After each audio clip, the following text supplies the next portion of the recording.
feminist heroes can be tricky, especially when you get emails from BTT fans in Scotland about how evil she is. You're watching Beyond the Trailers review of The Iron Lady. The Falkland Islands belong to Britain, and I want them back. With all due respect, when one has been to war. With all due respect, sir, I have done battle every single day of my life. She heads a most hated government this country has known. Now, as an American, The Iron Lady looks like an inspiring true story of a woman who overcame tremendous odds to become the first female Prime Minister of England. That's a great story, and the film has been receiving even more attention for Meryl Streep's performance, where she brings another truly unique woman to life as she did Julia Child. She's even tipped to win the Oscar yet again for her work on this film. But just how true is this true story?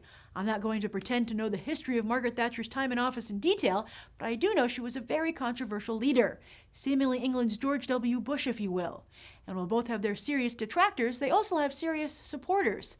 That means it's up to a movie like The Iron Lady to strive to be even-handed and fair.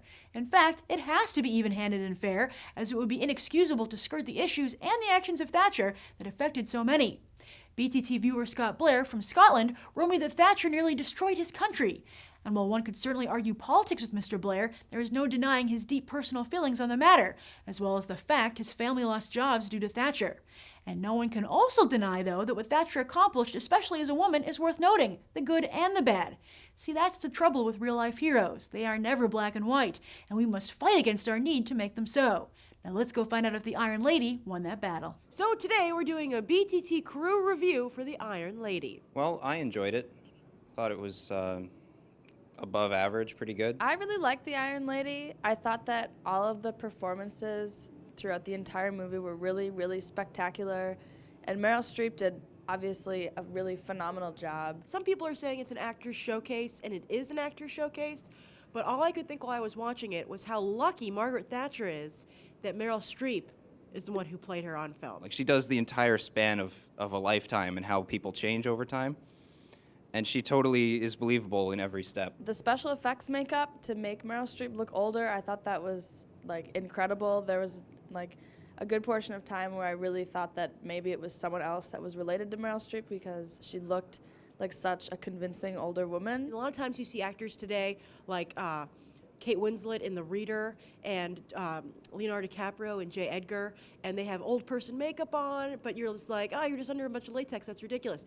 Meryl Streep, you couldn't tell that it wasn't real. This could definitely get Meryl Streep an Oscar. I mean, she really works hard, and it feels a little bit like it's Oscar bait, but I think it's well-deserved. People always say Meryl Streep is the best actress working today, and sometimes when she makes movies where she played Julia Child, it seems a little bit like caricature.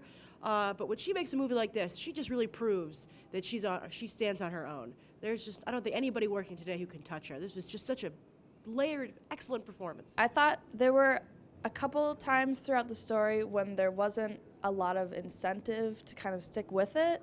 It was a really good, as Grace said, it was a really good character study, but there were a few times when I was kind of wondering, why exactly I was watching it. I wasn't expecting to like it at all, and it starts to drag near the end. I think pushing 2 hours is a little excessive for a movie like this, but overall I think it's done in an interesting way, and it keeps your attention. The nice thing about this film is that it was the most unflinching, honest portrayal of a regular, real woman that I've ever seen on film.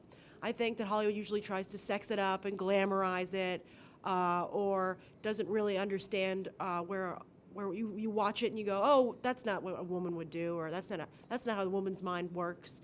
I thought this was just so great and brilliant, and that it was just flaws and all. You really saw what women are, what a particular woman is like. I think as far as when Margaret Thatcher was running for office and she kind of had to prove herself as a woman and deal with the struggles of, being an authoritative figure in kind of a man's world, I thought that was really interesting, and I think that probably any woman can relate to kind of what they talked about with her being like, too worked up and stuff like that. This movie is directed by a woman, written by a woman, I believe edited by a woman. You have a great female actress in the lead role, and I think it was a big step forward for women making movies. I wasn't overpowered by just feminism in your face, hitting you over the head with "we can do it too." It I think it was kind of a universal inspirational movie. I think if you're a Meryl Streep fan, you will absolutely love this movie. I would definitely recommend it to pretty much anyone. History buffs, women, people who are looking for an inspirational movie, just it has a few different audiences that it could get. It's an interesting movie. It covered two areas that I think don't get a lot of respect in film, and that's women and older people. So I was really impressed. On a scale from 1 to 10, I would give it an 8.5. I would give this movie a 9. Probably give it an 8. So overall, we give The Iron Lady an 8.5. And I'm honored to be part of the second annual You Reviewers Awards here on YouTube, spearheaded by the Schmoes and Jeremy Johns. Stay tuned to find out what we movie critics here on YouTube feel are the best films of 2011. I'm Grace Randolph, reporting from Regal Ewok, and I hope you'll go beyond the trailer for these other top movies.